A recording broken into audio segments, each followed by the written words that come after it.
دوری لایا کرتی ہے اور نتیجے تک پہنچنے میں انسان کے لیے وہ تھکن کا ایک ذریعہ ثابت ہوا کرتی ہے۔ اس لیے شراب پر پابندی لگائی جائے۔ تو ڈاکٹروں کے مشورے کو قبول کرتے ہوئے قانون بنا دیا گیا کہ جتنے بھی بار ہیں، جتنے بھی شراب خانے ہیں، ان کے لائسنس کینسل کیے جائیں اور شراب کے پینا جرم قرار دیا جائے۔ سارے بار بند ہو گئے، سارے شراب خانوں پر تالے چڑھ گئے، مگر جتنے شراب خانے چل رہے تھے لائسنس پر، اس سے بہت زیادہ انڈر گراؤنڈ کھل گئے۔ اور اب پولیس نے راتوں کو سڑکوں پر کتنے مدہوش متوالے لوگوں کو شراب کے نشے میں دھت گرفتار کیا۔ پہلے دن چند لوگ، دوسرے دن کچھ زیادہ لوگ، تیسرے دن کچھ اور زیادہ لوگ۔ اب جیل خانے بھرنے شروع ہو گئے اور جیل کے اندر جگہ باقی نہ رہ سکی۔ تو اب پھر آوازیں گونجی قانون ساز اسمبلی کے اندر کہ یہ تو اس طرح سے ہم اپنی قوم کے اوپر کنٹرول نہ کر پائیں گے۔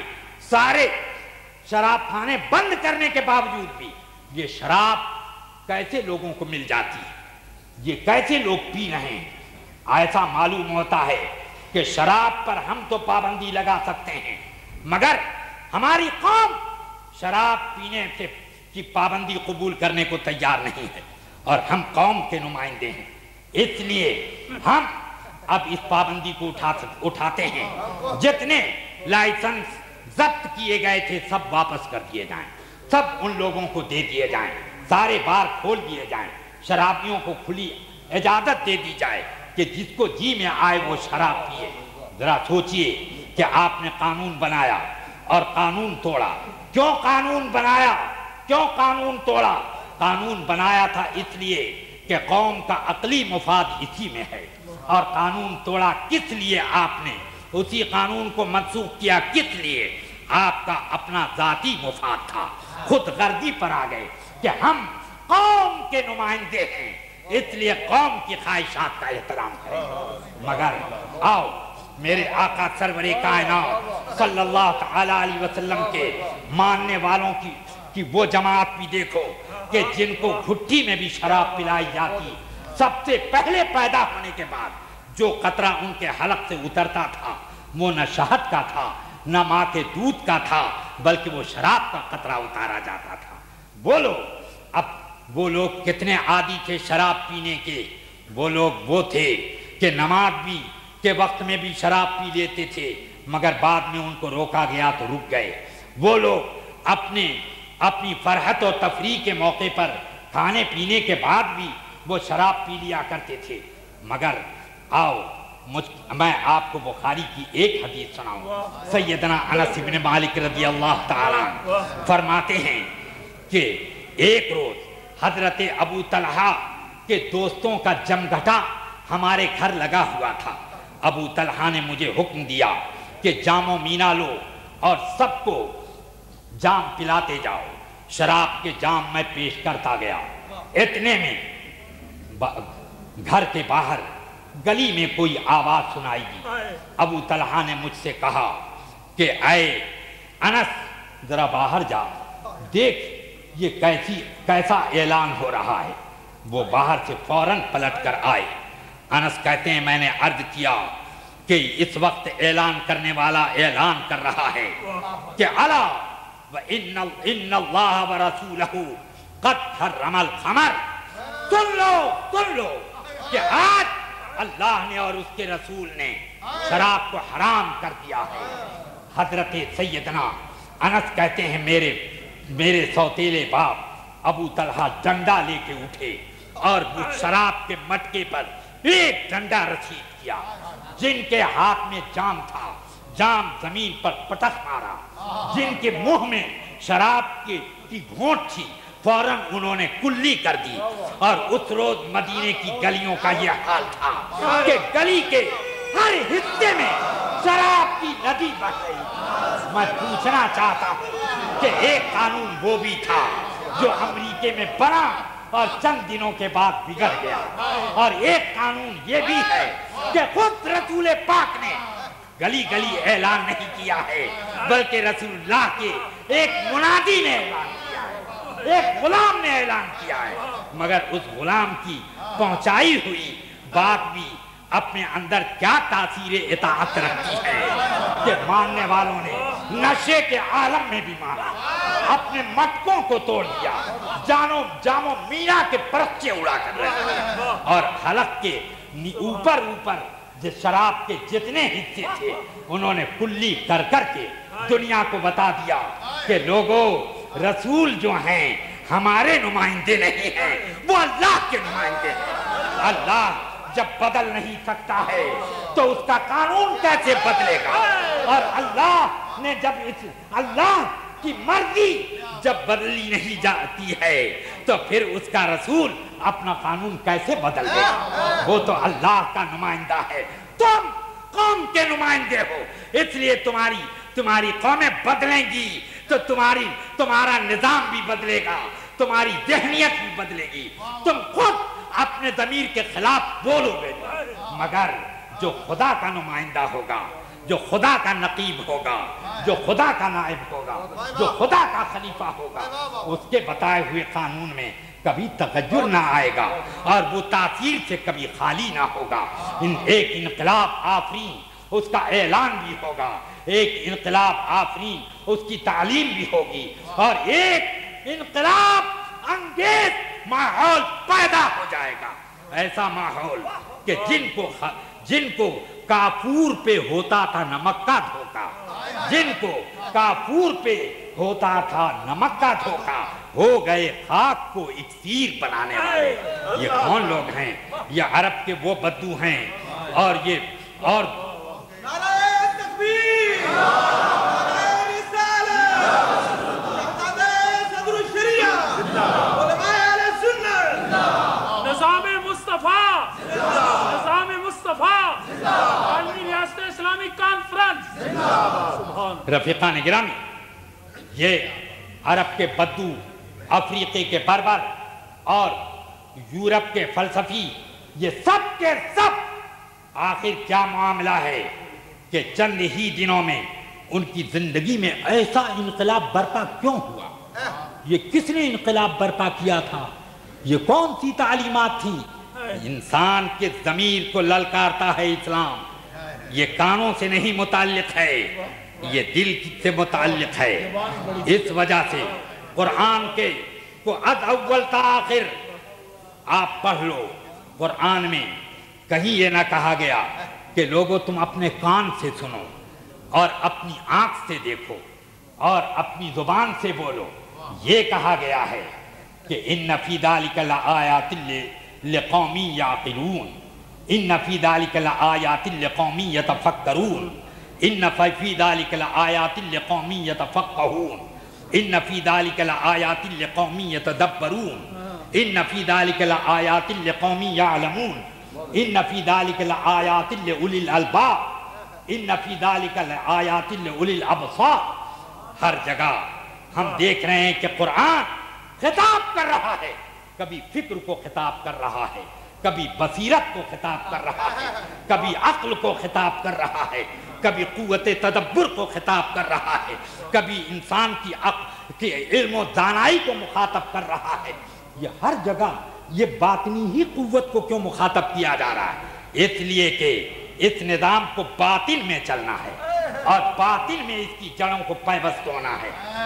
جب باطن میں اس کی جڑیں پیوست ہوتی ہیں تو اس کے برگ و بار آدمی کے جسم سے ظاہر ہوا کرتے ہیں. اس لیے قرآن فرماتا ہے ان صلاتی و نسکی و محیای و مماتی للہ رب العالمین, کہ میری نماز, میری عبادتیں اور قربانیاں, میری زندگی, میری موت سب اللہ کے لیے ہے جو سارے عالم کا پروردگار ہے. آپ ذرا سوچیں کہ ہر قوم نے اپنے یہاں اپنے مذہب کی پابندی اور اپنی دنیاوی ضرورتوں کو الگ الگ دو حصوں میں بانٹ کے رکھا ہے. آپ قوم یہود کو دیکھ لیں, قوم نصارہ کو دیکھ لیں, قوم ہنود کو دیکھ لیں، آپ جینیوں کو دیکھ لیں، آپ زرتشتوں کو دیکھ لیں، ساری دنیا کی قومیں مذہب ایک کیٹیگری میں اور دنیا کے معاملات دوسری کیٹیگری میں رکھیں، مگر اسلام ہی ایک مذہب ہے جس نے انسانوں کی ساری دنیاوی ضرورتیں لا کر کے نظام اطاعت میں سمیٹ دی ہیں کہ ہم سن لو، ہم نے پابندی تمہاری بنیادی ضرورتوں پر نہیں لگائی ہے، تم کھاتے ہو، بھوک لگے گی، یہ فطرت ہے، مگر کھانا بھی ہوگا تو للہ رب العالمین، اور تمہیں سونا بھی ہے، پابندی نہیں ہے، للہ رب العالمین، تمہیں تجارت کرنی ہے، للہ رب العالمین۔ اس لیے ہم جب کوئی بھی کام اپنی معیشت کے لیے کریں گے تو اس میں دین کا پہلو تلاش کریں گے، یعنی اس دنیا کے کام کو ہم دنیا داری نہیں رکھیں گے، اس کو بھی دینداری بنائیں گے۔ تجارت کریں گے تو حلال و حرام کا زاویہ کھینچ کر کے ہم دونوں کی کا تفرقہ کر کے جب کھائیں گے پیئیں گے، زراعت کریں گے، مکان بنائیں گے، دوستانہ کریں گے، دشمنی کریں گے، جنگ کریں گے، صلح کریں گے، ہر معاملے میں ہمارے ساتھ ایک معاملہ ہوگا، ان صلاتی و نسکی و محیای و مماتی للہ رب العالمین۔ ہم ہوئے، تم ہوئے، یا آسیے میں خار ہوئے، ہم ہوئے، تم ہوئے، یا آسیے میں خار ہوئے، بک گئے روز عدل پیر خرابات کے ہاتھ، بک گئے روز عدل پیر خرابات کے ہاتھ۔ اور جب بکے تو پھر ایسا اثر کہ دنیا نے عزتوں کے خطبے پڑھے اور ہمارے گن گائے، اور یہ حال ہوا کہ سرکار آسی یہ کہنے پر مجبور نظر آئے کہ جب تک بکا نہ تھا کوئی پوچھتا نہ تھا، جب تک بکا نہ تھا کوئی پوچھتا نہ تھا، اور تم نے خرید کر مجھے انمول کر دیا۔ وآخر دعوانا ان الحمدللہ رب العالمین۔ السلام علیکم ورحمۃ اللہ۔ حضرات، یہ تھے حضرت صدر الشریعہ کے نور نظر محدث کبیر شیخ الحدیث حضرت علامہ مفتی ضیاء المصطفیٰ صاحب قادری، جنہوں نے اپنے پرمغز عالمانہ محققانہ خطاب سے مجھے اور آپ کو نوازا۔ اللہ حضرت کا سایہ علیہ سنت پہ قائم اور دائم رکھے۔ معزز سامعین اکرام، اب یہ عظیم الشان کانفرنس اختتام پذیر ہو رہی ہے۔ اب میں درخواست کروں گا حضرت مولانا علامہ مفتی غلام سرور صاحب قادری سے کہ ایک نہایت عام قرارداد کے لیے تشریف لاتے ہیں۔ حضرت مولانا علامہ مفتی غلام سرور صاحب، خطیب اعظم ہڈل اسٹیٹ۔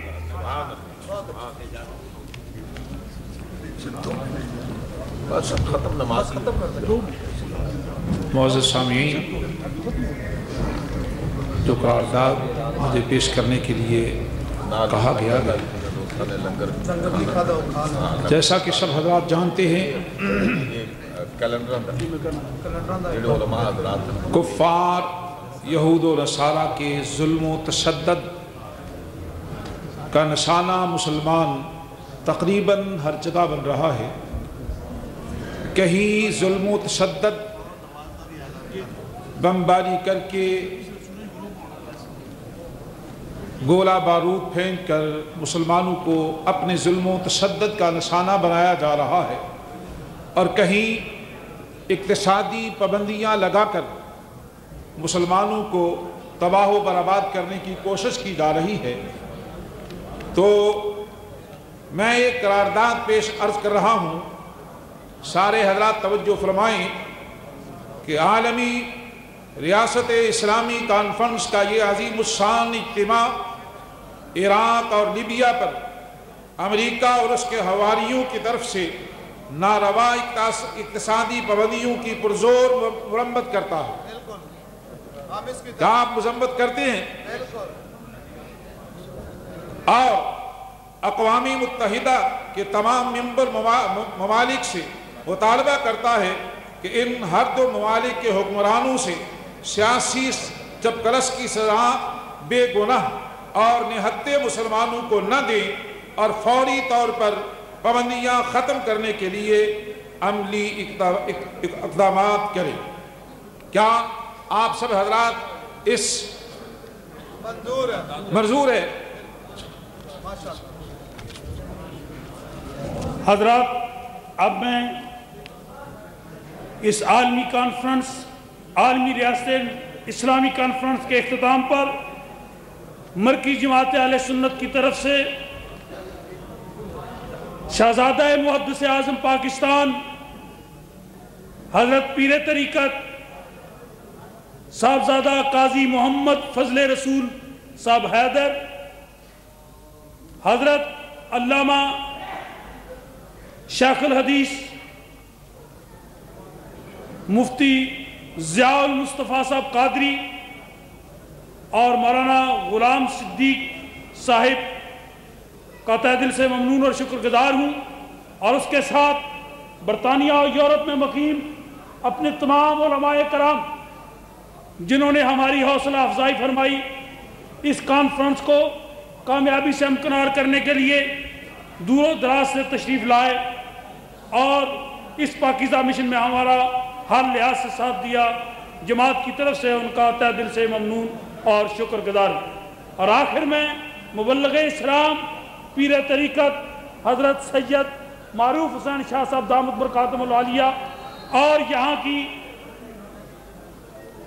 اس مسجد کی کمیٹی کے تمام اراکین اور جمعیت تبلیغ الاسلام کے تمام عہدیداروں کو جماعت کی طرف سے مبارکباد عرض کرتا ہوں کہ انہوں نے اس کانفرنس کے انعقاد میں ہمارے ساتھ بہت احسن طریقے سے تعاون فرمایا ہے۔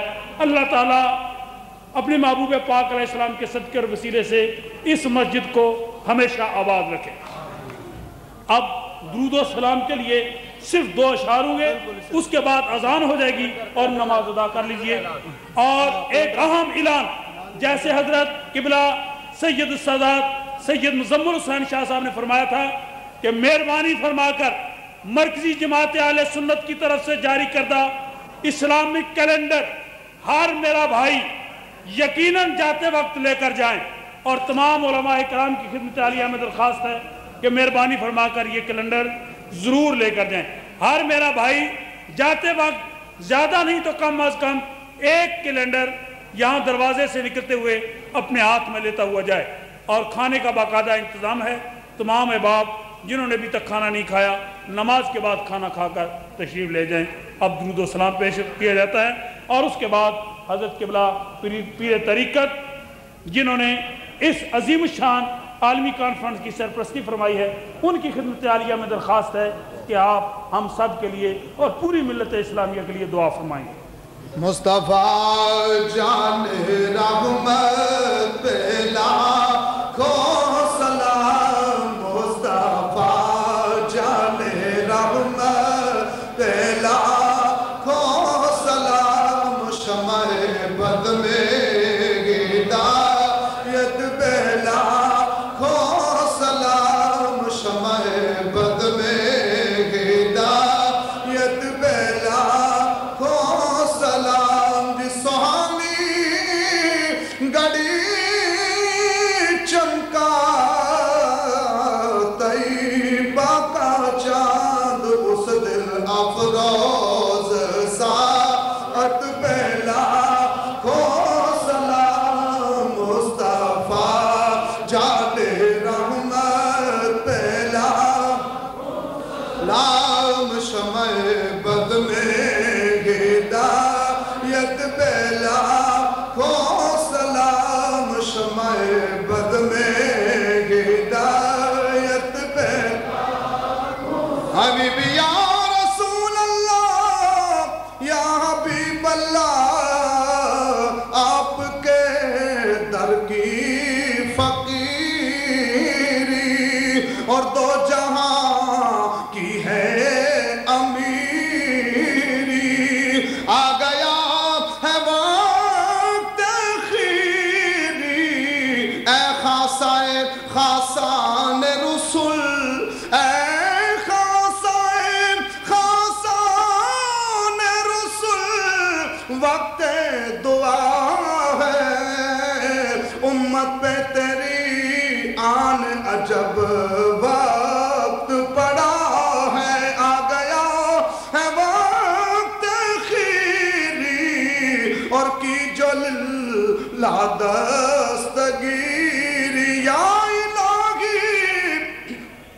یا الہی صدقہ آلِ رسول، مل کے پڑھے یہ سلام عاجزانہ ہو قبول۔ اور شہدائے کرب و بلا تے جملہ شہدائے احد، بدر تے احزاب دے آلی وقاران سلام، اہل بیت اطہار تے، اہل بیت اطہار تے، اصحاب ختم الانبیاء اور خیر الرسل دے سب جان سارانو سلام۔ السلام گلشن وحدت کے پھول، یہ سلام عاجزانہ ہو قبول۔ آمین۔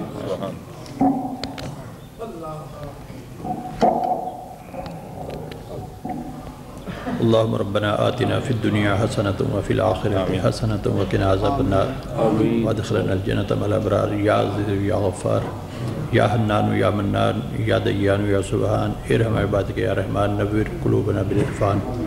اے اللہ ہمارے تمام گناہوں کو بخش دے، برے کاموں سے بچا، نیک کام کرنے کی توفیق عطا فرما۔ اے اللہ جو پریشان حال ہے ان کی پریشانی کی دور فرما، جو بے روزگار ہے ان کو روزگار عطا فرما۔ اے اللہ جو بے اولاد ہے ان کو اولاد عطا فرما، اولاد والوں کی اولاد کو نیک کر۔ اے اللہ تمام حاضرین کی جنہوں نے دعاؤں کے لیے کہا ہے یا نہیں کہا، تمام کے دین میں، دنیا میں، روزی میں، کاروبار میں برکت عطا فرما۔ تمام کو دنیا اخروی دولت سے مالا مال فرما۔ وصلی اللہ تعالیٰ علی رسولہ سیدنا مولانا محمد وآلہ وصحبہ اجمعین۔